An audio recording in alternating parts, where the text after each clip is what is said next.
Shalom adik-adik, selamat hari Minggu, apa kabarnya? Oke, sebelum kita mulai mendengarkan firman Tuhan pada hari ini, mari kita semua lipat tangan, tutup mata, kita bersatu dalam doa. Tuhan Yesus, kami mengucap syukur Tuhan untuk segala berkat-Mu selama 1 minggu ini, sehingga kami bisa kembali lagi untuk beribadah.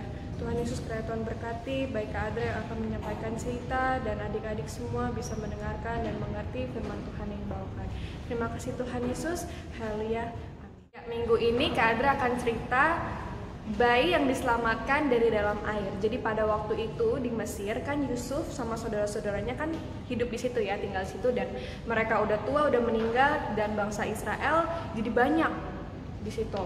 Nah, sampai ganti generasi, sampai Raja Firaun di situ udah nggak kenal Yusuf, bangsa Israel tuh makin banyak, dan si Firaun ini ngelihat, loh, kok bangsa Israel ini penduduknya lebih banyak daripada bangsa aku sendiri. Karena melihat itu, si Firaun ini bikin peraturan, jadi nyuruh si bidan-bidan yang di situ yang ngebantuin perempuan-perempuan Israel melahirkan itu, kalau ada bayi laki-laki itu disuruh dibunuh. Tapi karena Allah menyertai orang-orang Israel, perempuan-perempuan Israel itu kuat, jadi mereka tuh nggak perlu bantuan si bidan. Jadi bidannya juga ya udah nggak bantuin, dan bidannya juga takut sama Allah. Nah, pas tahu kayak gitu, akhirnya buat dia tuh peraturan baru, kalau bayi laki-laki itu harus dilempar ke Sungai Nil. Nah, pada suatu waktu ada nih dari keluarga Lewi lahir bayi laki-laki, dan bayi laki-lakinya ini cakep banget, elok rupanya. Nah, bayi itu disembunyiin selama 3 bulan. Kan bayi kalau makin gede nangisnya kan makin keras ya adik-adik. Jadi karena udah gede, ya udah nggak bisa diumpetin lagi. Akhirnya sama ibu bayi ini, bayinya tuh dimasukin ke dalam keranjang dan dilapisin biar nggak masuk air. Jadi keranjangnya itu ditaruh di Sungai Nil. Nah, pas udah lagi mengapung, kakaknya dari bayi ini yang bernama Miriam itu ngeliatin dari jauh, itu udah sampai mana adik aku.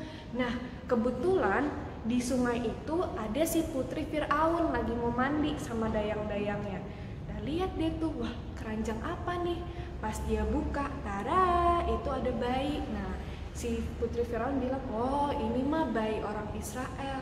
Nah, si Miriam ini kan tadi ngintip-ngintip, langsung itu datengin, nawarin, mau nggak nih, saya kenal nih perempuan yang bisa menyusui bayi ini. Perempuan itu adalah ibunya sendiri. Jadi akhirnya si bayi itu dirawat sama ibunya sampai gede. Pas udah gede baru dia tuh diserahin ke putri Firaun. Nah, adik-adik, ada yang tahu nggak? Nanti kalian jawab ya, nama bayi ini siapa?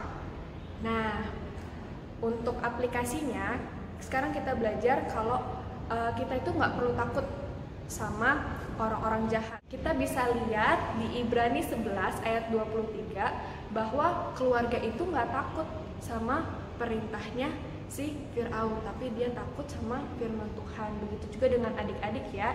Jadi kalau ada masalah apapun, kita nggak perlu takut karena kita punya Tuhan, dan Tuhan pasti bantu kita, baik itu lewat dari orang-orang di sekitar kita, bisa dari teman kita. Mungkin kalau kita sekolah lupa bawa bekal, kadang ada yang suka bagi bekalnya, lupa bawa pensil, pulpen, ada yang pinjemin. Terus Tuhan juga menolong kita lewat orang tua kita. Jadi kita dikasih makan tiap-tiap hari, itu kan adalah pertolongan Tuhan. Kita bisa sekolah, kita bisa punya rumah, bisa punya baju bagus, itu pertolongan Tuhan. Oke adik-adik, bisa ya untuk ayat hafalannya dari Ibrani 11 ayat 6.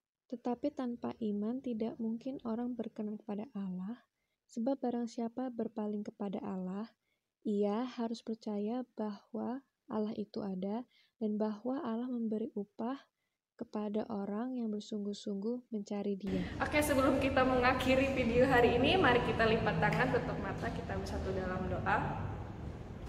Tuhan Yesus, Allah Bapa kami sembah, Allah yang bertata di dalam kerajaan surga. Kami mengucap syukur Tuhan karena kami boleh belajar bahwa kami tidak perlu takut, karena kami punya Tuhan yang selalu menolong kami lewat orang tua, lewat teman-teman kami. Tuhan, kita juga boleh berkati tiap-tiap kami agar kami bisa belajar untuk mengandalkan Engkau dalam segala situasi apapun. Terima kasih Tuhan Yesus. Haleluya. Amin.